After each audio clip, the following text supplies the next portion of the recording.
आमदार निलेश लंके आता तुळजापूरकडे निघालेले आहे आणि तुळजापूरला जाताना प्रत्येक गावामध्ये त्यांचं स्वागत होत आहे। आणि विशेष म्हणजे रुई छत्तीसी या गावामध्ये आपण बघतो की एक पोस्टर जे आहे ते बॅनर जे आहे ते लावण्यात आलं आहे। ते बॅनरवरती वस्तादांचा वस्ताद पहिला डाव आणि भावी खासदार असा उल्लेख केलेला आहे। या ठिकाणी शरद पवारांचा देखील फोटो आहे आणि तुतारी जे चिन्ह आहे ते देखील आपल्याला बघायला मिळतं आहे। तर निलेश लंके स्वतः आपल्यासोबत आहेत। काय सांगा, तुमचं प्रत्येक ठिकाणी स्वागत होत आहे आणि अनेक गाड्या असतील तुमच्या किंवा आता प्रत्येक गावामध्ये जे पोस्टर लावलेलं आहे त्यावरती तुतारीचं चिन्ह आहे, शरद पवारांचा फोटो आहे आणि भावी खासदार असा उल्लेख करण्यात आलेला आहे। आता प्रत्येक गावामध्ये मी तुळजापूर देवदर्शनाला चाललो आहे।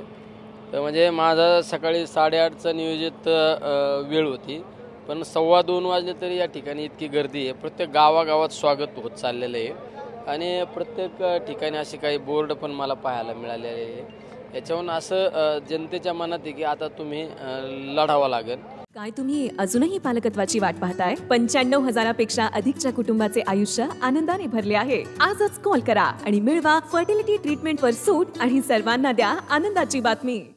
आणि या शेतकऱ्यांसाठी, या सर्वसामान्य लोकांसाठी, गोरगरिबांसाठी लोकांनी एक सूचित करू राहिलेले आहेत। तर पाहू आता पुढं अजून जायचंय मला अजून तर काय लोकांची भावना। हा मतदारसंघ म्हणजे टोटल तिकडे कर्जत जामखेडच्या पुढं खर्ड्यापर्यंत हा लोकसभा मतदारसंघ येतो। तर काय कुठं कुठं लोकांची काय भावना आहे ही पण या निमित्ताने लक्षात येणार आहे। तुमचा निर्णय काय झाला? आता लोकांची भावना तुम्हाला जवळपास कळलेला आहे। माझा राजकारणात मी व्यक्तिगत कुठला निर्णय घेत नाही।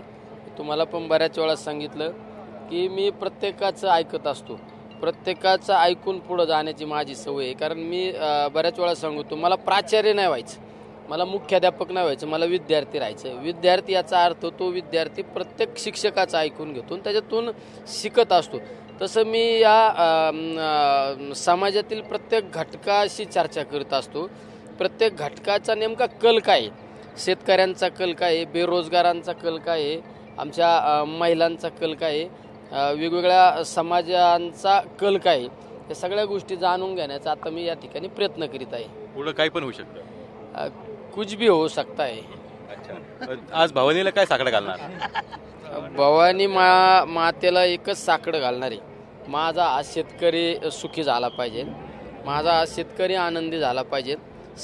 समाजामध्ये जे जाती तीळ निर्माण झालेले आहे ते कुठंतरी थांबलं पाहिजे ही आई तुळजा भवानीला मी प्रार्थना करणार आहे। तर नक्कीच आगे आगे देखो होत आहे की असं निलेश लंकेंनी म्हटलेलं आहे।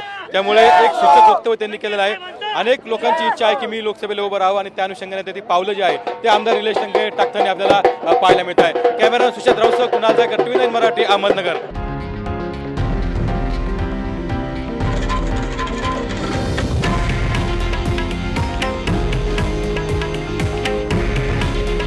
हे आहे देशातील नंबर 1 न्यूज नेटवर्क आणि आपण पाहत आहात TV9 मराठी। काळजी तुमची, हित महाराष्ट्राचं।